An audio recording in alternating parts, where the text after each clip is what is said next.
દાન છે સુવર્ણ દાન, સોનાનું દાન કરવું. પહેલાના સમયમાં તો બધી વસ્તુ આસાનીથી પ્રાપ્ત થઈ જાય એટલે બધા કરતા. અને આપણા પુસ્તકોમાં બધી વસ્તુ લખેલી છે. અત્યારે આપણે સોનાનું દાન કરી શકીએ નહીં. હવા લાખ રૂપિયા ભાવ થઈ ગયો. એક તોલા આપણા તોલા તૂટી જાય અત્યારે, ના કરી શકીએ. બીજું આવે ગાયનું દાન, એ પણ ન કરી શકીએ. એમ કહેવાય છે કે કૃષ્ણ ભગવાનનો જન્મ થયો ને ત્યારે નંદ બાબાએ 1.25 લાખ ગાયનું દાન કર્યું. તેની પાસે કેટલી ગાયો છે? અને જે નંદ શબ્દ આપણે વાપરી છે ને, ભાગવતમાં લખેલું છે કે નંદ શબ્દ એ નંદ બાબાનું નામ નથી, એનું નામ નથી, પણ નંદ એટલે જેની પાસે 11 લાખ ગાય હોય ને એ સમયમાં એને નંદ કહેવાતા. એટલે એને 1.25 લાખનું અત્યારે આપણે એકઈ ન કરી શકીએ. તો કદાચ હાજર લઈ આવો કે ના ના મારે તમને ગાય દેવી જ છે, તો અમારે કેવું પડે ભાઈ રહેવા દો, રાખવી ક્યાં? ગાય અંદર તમારે બહાર રહેવું પડે. અને ત્રીજું જે દાન છે એ છે ભૂમિનું.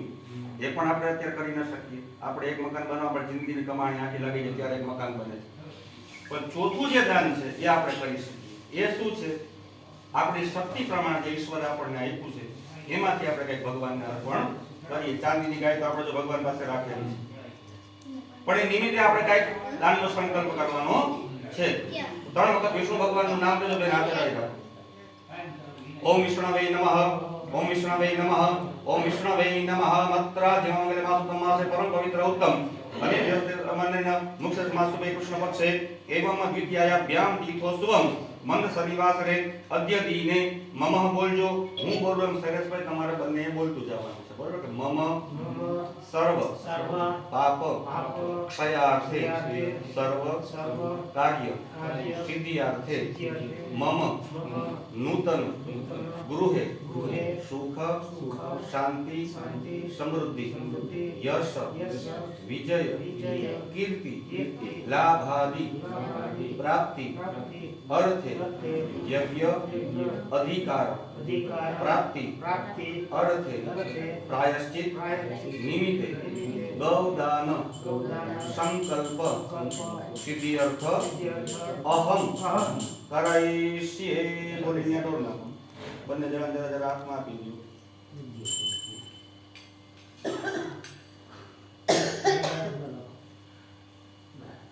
જમણો હાથ આમ તોડી નાખવાનો છે, આમ દેવર નાખો. સૂર્યનારાયણ તરફ આમ ઊંચા હાથ રાખો. ઓમ બાપો હમ બાપ કર્મ હમ બાપાત્મનમ બાપ સંભવમ ત્રાહિમમ પુંડરીકાક્ષમ સર્વ પાપમ હરો હરિ. ભગવાન શ્રીનારાયણ પ્રાર્થના કરવાની કે તમારા તેજથી અમારા તમામ પાપને બાળીને ભસ્મ કરી નાખો, જેથી કરી આજનું જે કાર્ય કરી એનું પૂરેપૂરું ફળ અમને મળે એવી તમે દયા કરજો.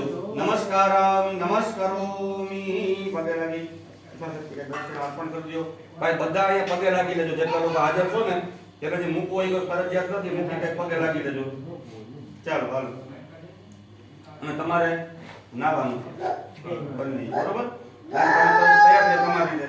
અને તમે નાઈન કયો એટલે તમને છે ને કપડા